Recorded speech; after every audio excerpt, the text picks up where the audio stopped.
RX Television on rxmuscle.com. This is Ask Dave, better known as hashtag Ask Dave, brought to you by Species Nutrition. Visit speciesnutrition.com. I'm your host, Sadiq Faruqi. This is your 30-minute question and answer show with Dave Palumbo. All your questions on diet, training, supplementation, IFBB pros, competitions, life, whatever it is on your mind, it is all on the table. As we now bring in Dave Palumbo. Dave, big part 3 interview with Dorian Yates. You get into his post-career life, a life that had a rocky transition, as Dorian Yates talks about some of the darkest chapters in his career and post-career.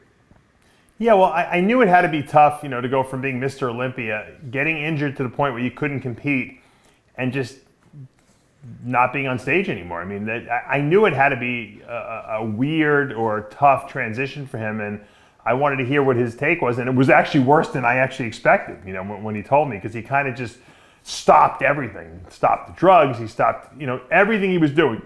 And, it doesn't surprise me that the probably crash that he experienced was worse than if had he said, you know what, all right, this is how I have to do it, a little methodically, like he did everything else. It was like Dorian, even said, he goes, I was all or none.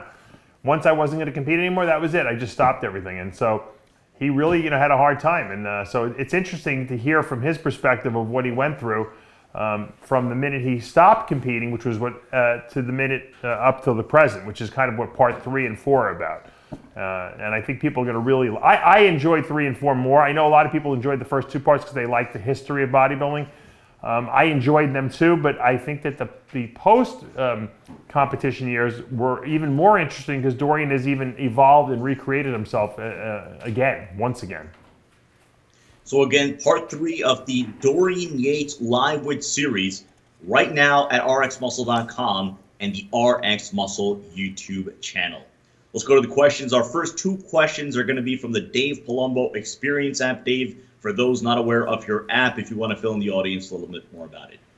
Yeah, real quick, we have an app. It's you can sign up for. It's $29.99 a month. And for that, you get all the articles and videos I've ever done, plus original content. I do a Q&A every week. Actually, I do a Q&A every day. I answer all questions from the app members on a daily basis. And then the best ones I take, and I do a Q&A video that goes exclusively up on that app. You can download the app at the iTunes or Android store. And I think it's something that people really enjoy because it's a resource. It's a place to find answers to your questions. And it's constantly being added to, like a library. So, someone can join the app today and they're going to have the experience of everything I've ever done prior to this, from the first article I've ever written up until the present. And I think that people really like that. And then it's constantly being added on to. So it's not like you want to use it once and then you don't use it anymore. It's constantly evolving. And I think that's something that people can afford and they look forward to using. So, if you want to do it, you can sign up once again at the iTunes or Android store. So the first 2 questions from the Dave Palumbo Experience app. The first one, are there any health risks when using a lot of site enhancement oils? I would assume that your body has to process those oils. Are they utilized for calories in any way? Yeah, I mean, it's burned up as fat would be. Now, you're only adding small amounts, so it's not really a significant caloric load.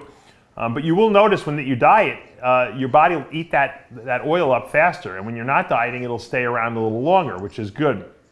As far as health ramifications, there's really none to it. There's no drugs in there. The only health ramification would be if you're injecting it, you're gonna, obviously you can get an infection if you're not using sterile technique. You can put it in the wrong place, if you're not smart. That's why I always tell people when you purchase it from DavePalumbo.com, just shoot me an email and I'll send you a protocol on how to use it responsibly. But other than that, it's way safer than taking steroids would be, because once again, there's no drugs in there, there's no side effects to the stuff. So, everything can be used irresponsibly and responsibly, and then there's a middle ground. So once again, if you follow my instructions, you're going to get much better results from it. Second question from the Dave Palumbo Experience app. What's the best way for someone to increase HDL levels? What foods and supplements, and how important do you feel the HDL to LDL ratio is? I've been addressing this a lot lately. HDLs are high-density lipoproteins. They're the carriers of cholesterol that are what we call the good carriers. They suck up all the cholesterol that's kind of laying around the body and clouding up the blood vessels and clean it up. The LDLs are the what I call the litter bugs. They take the cholesterol and they kind of just disperse it all over the body, and that's not good because it can start creating blockages in the arteries.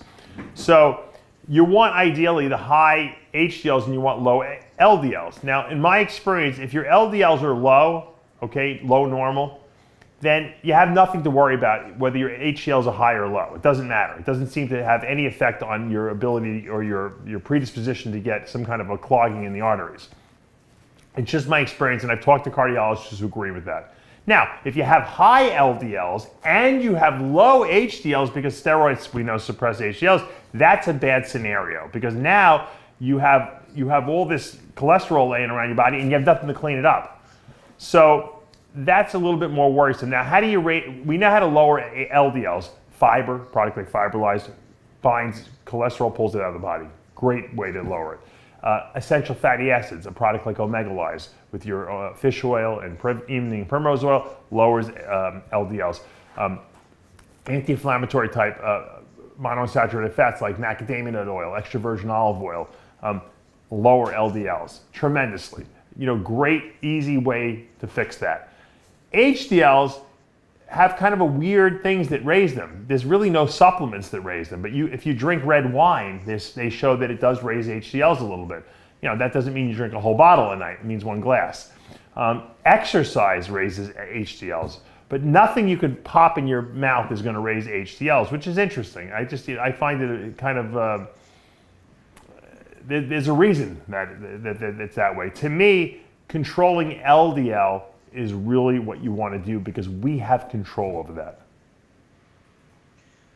Lee Axon, Dave, the best way to lower fat loss with type 1 diabetes? To lower fat loss or muscle loss?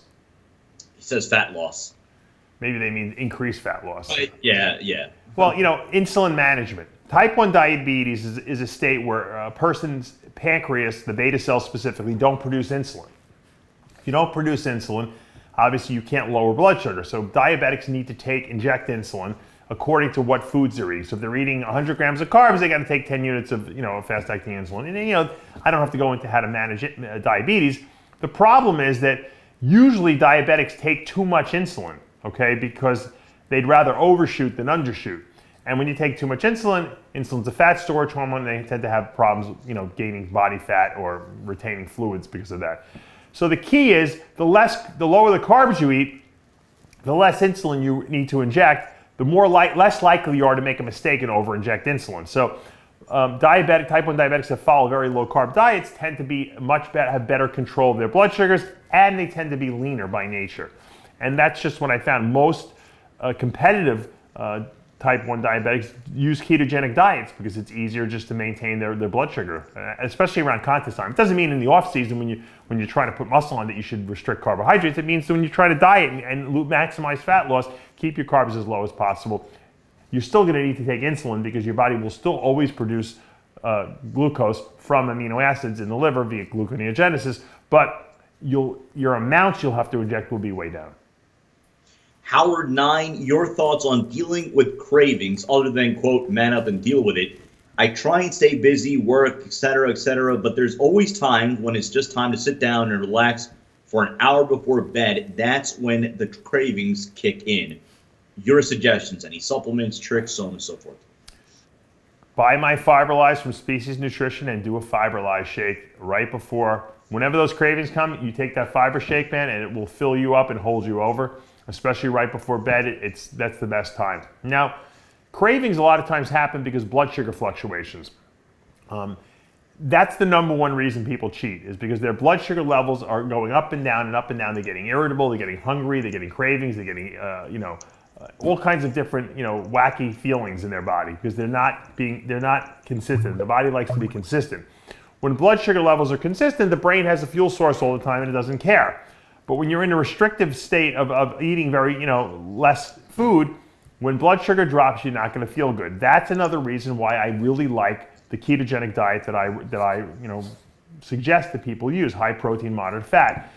The reason is because when your brain is using fat as a fuel source, blood sugar doesn't change. Your blood sugar levels are stable because the brain is not stealing glucose from the bloodstream.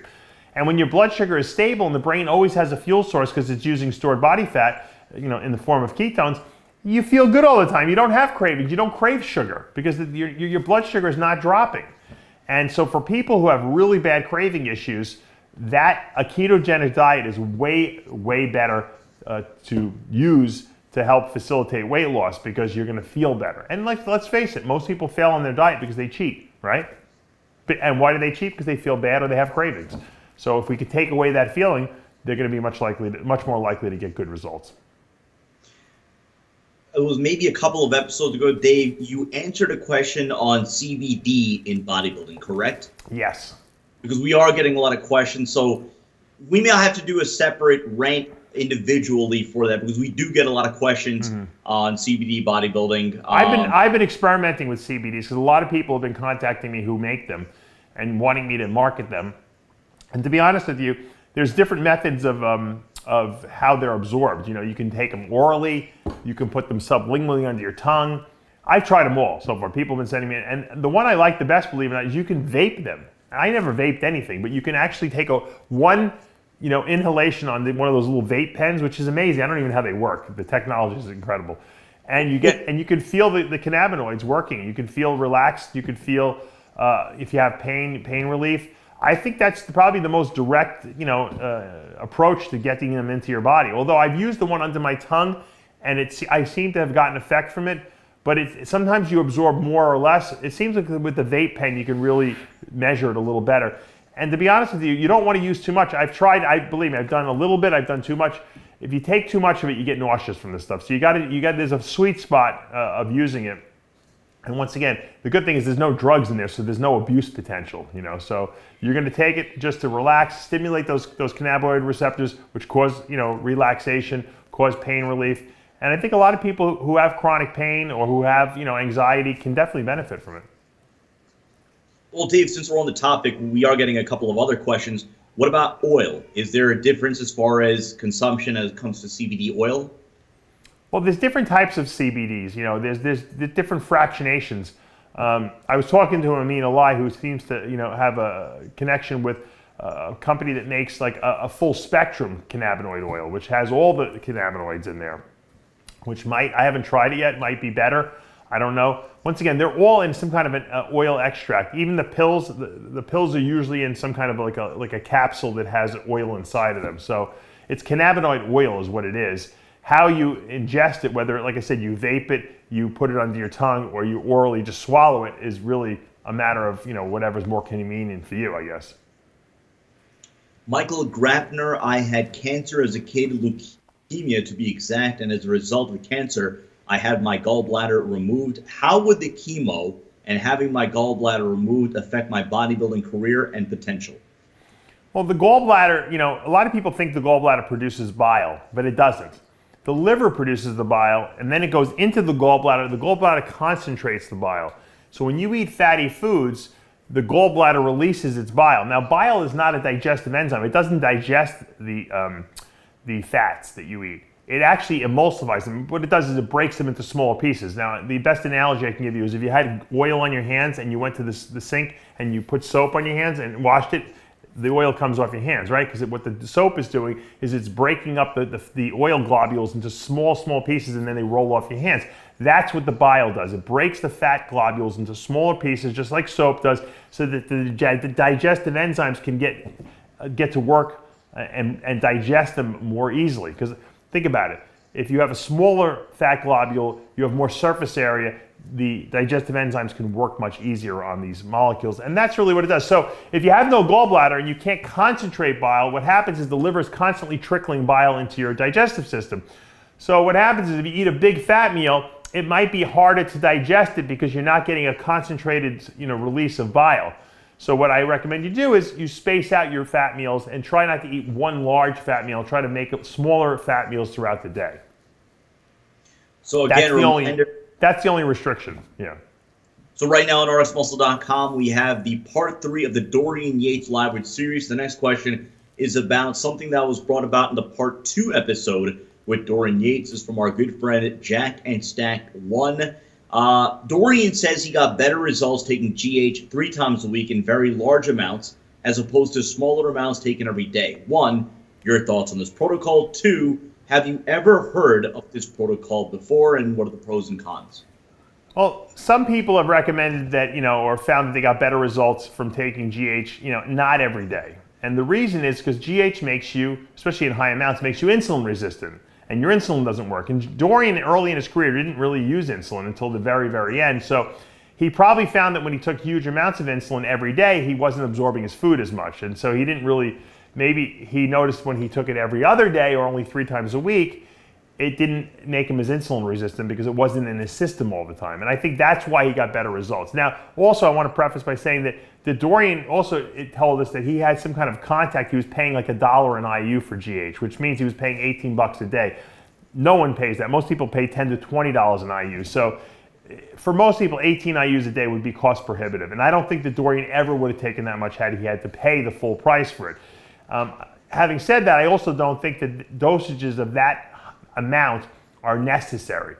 If you took 4 IUs, 4 times a week, you probably would get almost as good a results as if you took, 12 IUs, 4 days a week. I just don't think more is better when it comes to GH because you got to remember, growth hormone exerts its growth effect by causing the liver to release IGF-1. Okay, IGF-1 is the growth hormone, is the growth component of GH. Your liver can only produce so much IGF-1. So you could take 100 IUs of GH a day, your liver will only produce what it's capable of producing in IGF-1, and it's going to top off at a certain amount. To me, I found that the 4 to 5 IU mark was probably it was the maximal amount of IGF that you can produce. Now, that's not to say that if you take 12 IUs or if you take 18 IUs of GH, you won't retain an enormous amount of water, and you might look and feel bigger because of that. And so that, I think what's happening is people are getting a falsified sense of how much they are actually gaining because of this water retentive effect of the growth hormone. Landon Rush, Dave, have you ever thought about coming out with a species product formulated to aid in both digestion and glucose disposal? Also, any recommendations for supplement to use to help with digestion? When you come out with a product, it's got to be a good product, okay? It's got to work. At least from my perspective, it's got to have full transparency in my mind, but it's also got to sell, and I don't think that many people need digestive enzymes. I think it would be a waste of a product. I think most people don't need digestive enzymes. It's a very small population of people who do, so it's a niche product. And as far as glucose, dispersal or facilitating the absorption of glucose better, almost like insulin mimetic products, products that mimic insulin. That's something that I might consider. Once again, I don't know if it would sell enough. I know a lot of people are obsessed with insulin, so there's a possibility that might be a product in the future if I can put together some unique, ingredients and get some good results, and I'll have to test market obviously that myself. So that's not out of the question. It's either Janka or Yanka. Dave, I hate the show more than you hate watching Colin Von Morger jump off a cliff, or so on and so forth, so on and so forth. My question, I've noticed that when I do lower volume, I get super sore, and while doing high volume, I really don't get that sore. The weights I lift are pretty much the same, form as well. Only difference is less sets. Not really that it matters. Just curious if you've heard this before and have a theory as to why. I think he said high volume, he doesn't get as sore. Right? Lower volume, he gets super sore. High volume, he doesn't.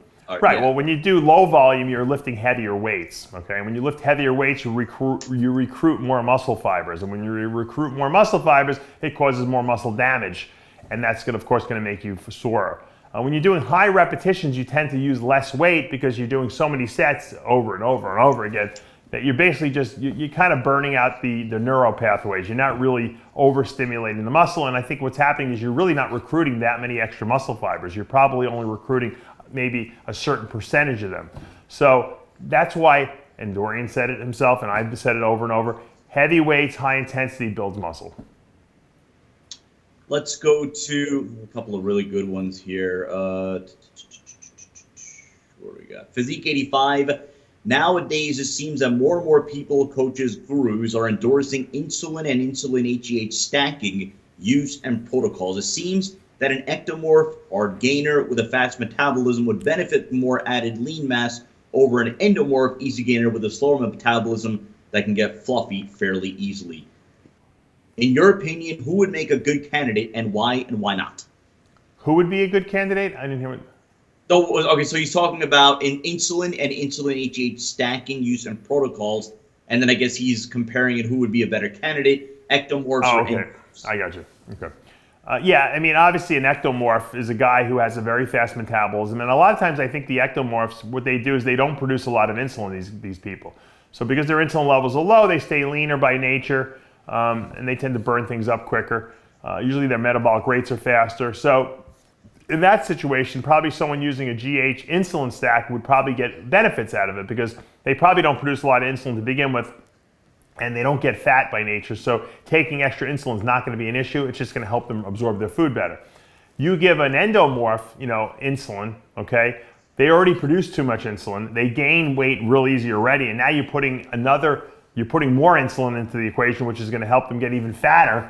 So those guys usually, when they take insulin, they just get sloppy looking, So yeah, I think once again, that's why I always tell people, insulin is not for everyone. It's something that has to be assessed on a person-by-person basis based on your metabolic rate, based on how you metabolize carbohydrates, and based on what drugs you're taking, okay? If you're taking a lot of GH, insulin might be worth it. If you're not, you probably don't need it. So you can't just make a blanket statement of this is, like you do with steroids. Steroids, you're like, all right, 1,000 milligrams of test builds muscle maximally, okay, with the least amount of side effects. That's just not the case for insulin because not everyone needs it. The Atomic Beast, your favorite hamstring exercises, what kind of rep range do you believe is optimal for hamstring growth? I always tell people this. My favorite hamstring exercise was squats. Squats, there's nothing that builds hamstrings better than squats. You can do 4 million sets of leg curls all you want. Squats, when you lower that weight, okay, that's all hamstring, and that is really, think about it. If you're squatting 400, 500 pounds, how could you put any more force and any more, stress onto the hamstrings with a machine, a leg curl machine? You can't. So if you don't squat, you're not going to build big hamstrings, okay? Now, that's not to say that the leg curl machines are not beneficial, because they are. It's a good finishing movement. It's like giving the analogy of doing bench press for building chest versus pec deck. Yeah, pec deck helps, but you're not going to build a huge chest just doing pec deck. Just like you're not going to build huge hamstrings just doing leg curls.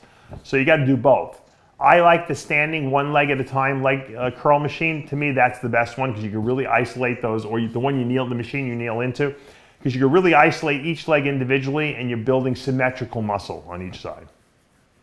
Takar 81, minimum time one should hold their off-season weight before dieting down again. It's a hard question because everyone's different. The longer you obviously hold on to these gains that you've made in the off season, the more permanent the gains are.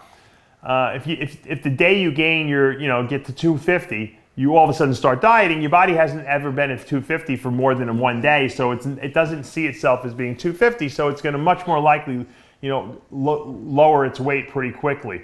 However, if you were at 250 for a month or two, your body probably has changed its set point at that point, and that has accepted that new weight as being, quote, self, in which case that when you start dieting, you're less likely to drop weight as quickly. So once again, it comes down to how much time do you have, to get ready, for your pre-contest cycle. And that's why I tell people, don't waste time.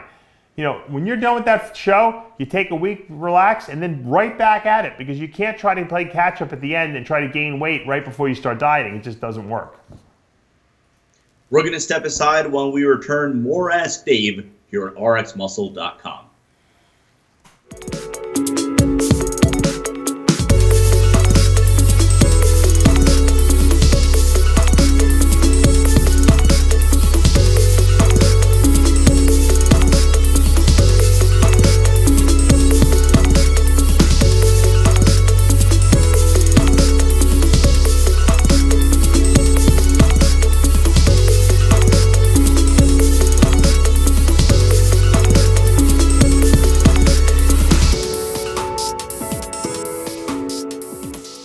welcome back. Ask Dave, brought to you by Species Nutrition. Visit speciesnutrition.com. Let's get back to the question, but before we do that, we want to recognize our Species Nutrition Retailer of the Week. This week, we select Total Nutrition in West Islip, New York. It is a location that, if you remember back, Dave, about a couple of summers ago, we actually recorded some product educational videos at their store. They were kind enough to allow us time throughout the whole course of the day for you to shoot videos on Species different products. Yeah, I mean, like I said, I love to support the retailers we have. These people, put the stuff on the shelves. They have limited shelf space, and when they, go out of their way to put our products there, that, really makes me feel good. They educate people as to how the products work, and I want to just give back. And hopefully, if people are on Long Island and they're looking for a place to shop, hit Total Nutrition. They're big supporters of the Species brand. So again, if you're on Long Island, West Islip, right on Sunrise Highway. Let's go back to the questions. Team Redefine. Dave, your thoughts on growth hormone creams. What could the growth remain active? Is it in the form of a cream? The testimonials seem impossible. Yeah, I wouldn't. There's no way you're absorbing growth hormone through a cream. That's for sure. It's a huge molecule. It would never get through your skin. You can't even absorb it orally because of the digestive enzyme. So I don't know how people think that it's going to go through their skin. That's for sure. So yeah, I don't know. There's a lot of gimmicks out there. You got to be careful of those things. Brad McCaff, I just recently had shoulder surgery. I don't want to take my TRT shots since I'm not working out. Do you think it will hurt my recovery time from healing since I don't have normal test levels? I don't know why people think that, just because you're not going to the gym doesn't mean you should eat food, high protein meals, and why you shouldn't take your hormone replacement. Hormone replacement is not just for building muscle. It's for, doing everything in the body. It's for, think about all the things that androgens do in the body. You need it there for sex drive. You need it there for, recovery from work, from anything, from walking up and down the hill, So immune system modulation, so just because you're out of the gym doesn't mean you stop everything that you're doing. That's stupid. Those are the people that are like, I call them the weekend warriors. All right, I'm decided to work out again. I'm going to have to start taking steroids and eating again. Well, how come you weren't doing that all along? Just because you don't, look, I went to the, I was out of the gym they wouldn't let me work out for 3 months, okay, when I had my shoulder replaced. Does that mean that I started eating like fatty foods and stopped taking my vitamins? No, of course not. I'm trying to heal. I kept the same regimen. I just couldn't go to the gym. That's all. And when I was able to start working out again, I went back. Nothing changes. That's why I didn't look any different. I might have gotten a little smaller, but probably no one even knew that I had a shoulder replacement. When I went to the stores and stuff like that, if I didn't wear my sling, people were probably like, oh, he looks, this guy looks better than 99% of the people I've seen, because I don't stop doing it. Just like when I would compete during my competition years, I didn't stop. If I was off steroids, okay, because it was on an off cycle, I didn't stop eating and training, okay, like some guys do. I continued everything as if everything was the same, and that's why I didn't lose any muscle. Guys, wise up. Evan Shoemaker, a common concept on training type 1 fiber dominant muscles such as calves or forearms is by using higher reps, but is it possible to grow type 1 fibers? And if not, wouldn't the better concept be to train them like other muscles in the 8 to 12 hypertrophy rep range? And would this lead to an adaptation to more type 2 fibers? Look, there's type 1 fibers, type 2 fibers. I call them fast twitch and slow twitch. The fast twitch fibers are the fibers that when they're stimulated and broken down, they build themselves bigger and stronger, okay? The the fast or the slow twitch fibers are your endurance fibers. When you break them down, using exercises like running and cycling, okay? When you break them down, they just build themselves more oxygen efficient because it doesn't serve for them to be bigger. If a muscle group, let's say your forearms or your calves might have a higher percentage maybe of type or the slow twitch fibers, endurance fibers, if you want to think about it that way, that doesn't mean that there aren't fast twitch fibers in there. And to train the slow twitch fibers is not going to do anything for muscle development because they don't get bigger. They only get more oxygen efficient.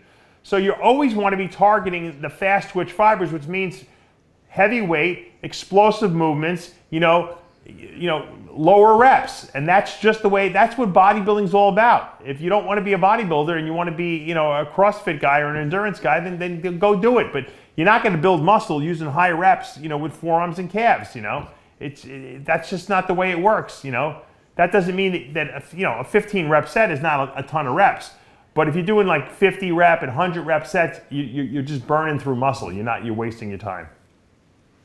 Dakota Bang, I hate the show more than Chris Aceto hates his tenants. If you're on a keto diet, is it better to have a cheat meal once every 10 or 12 days because of the typical 72 hours it takes to get into ketosis? No, because once a week is good, and I'll tell you why. Because once you're in ketosis, one meal won't take you out of ketosis for another 3 days. It might take you out for, maybe 6 to 12 hours, but it's not going to take you out for 3 days. So that's the key. Get yourself into ketosis, a nice strong ketosis by eating no carbs, basically. And then, once a week you have that cheat meal. And if you want, don't eat like it's your last meal on earth, but, have your carbs and enjoy yourself. By the next morning, you'll be back in ketosis, Good one here from Rob MTO3. If you haven't already seen it, this past weekend, Dave had his reaction to Colin Von Moger's accident. If you haven't seen the video, I don't know, he was attempting a stunt, cliff climbing, rock climbing rather, had an accident, and it could have been a lot worse. He had a knee injury, a severe knee injury. Anyway, Rob MT, in light of this week's news regarding Colin Von Moger's second accident/injury, was there a guy back in your competitive era who was always doing crazy stuff, or was it all just the quote-unquote pumping iron movie lifestyle of training, eating, and sunbathing? I don't know that many, competitive guys that really did nutty shit like he did. I just, guys took their training seriously. They didn't do kooky stuff like that. At least not the guys that were actually competitors. There might have been like Jimmy Pilecki did nutty, crazy stuff in the gym, because he was doing these crazy, lifting, I guess you could say, performances. He would put 1,000 pounds on the bench press and do like partial reps with it. I mean, that's crazy, but that's what he did for a living. He wasn't going up on a bodybuilding stage, so he can do crazy stuff like that. And if he got hurt, it didn't matter because it was his job. But I don't know any bodybuilders that did, insane stuff like that where they were always getting hurt. It just, I don't know what his strategy is right there, other than the fact that, he wants to get a big social media following from it, which I'm guess he is, but at the same time, he's jeopardizing his competitive career. We have a suggestion that I'm going to definitely take into consideration is by Rob Nerlin Fit as far as our show Versus. We actually have a Versus from this week, from our last week, but we uploaded it this week. It's between Lee Priest and Flex Lewis. So Dave, the suggestion is that essentially we make it more of an interactive piece of content, one where we have fans voting on the matchups that they want to see, and then we have fans voting on each pose. So we're going to have your take on it. We'll possibly even have Chris Cito's take on it, but then we're going to have the fans voting on who they thought wins each pose. What do you think about that? Yeah, we could do that. We could do that in the RX Muscle forums. We could put some polls up and people could vote who they liked. I'm all for that. Look, a lot of these are arbitrary because we've never seen these guys on stage together, so it's really just a matter of opinion. My opinion isn't written in stone, I just give you my feeling about, how it turned out and my impression on how the poses looked that these guys executed. And then it's all a crapshoot because, like I said, we'll probably never see a lot of these matchups ever transpire. Bassier C, I know Tyler, we are running short on time, but there are a couple of really good questions here. Do you think bodybuilders in the again, it's an age-old question. Bodybuilders in the 90s, early 2000s, did they train harder than today's bodybuilders? I mean, he goes on to say, considering the massive steroid doses, you say the physiques are a whole lot better than we've seen in the past.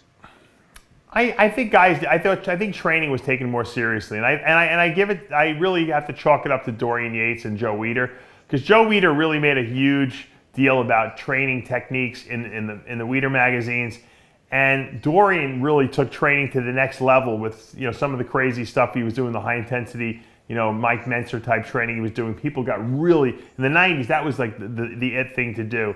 And then when Ronnie, took over, Ronnie was, in the beginning of his career, which was the late 90s, he was a crazy trainer too. I mean, he was lifting crazy heavy weights. So, that was, that was something that was really stressed. I don't really hear people talking too much about training these days. I see a lot of guys doing angle movements and all kinds of crazy, weird workouts and just like, lettered, ABC 1, 2, 3 workout and then PB3, 52 workout. And to me, it's a lot of like, window dressing and sales efforts in there.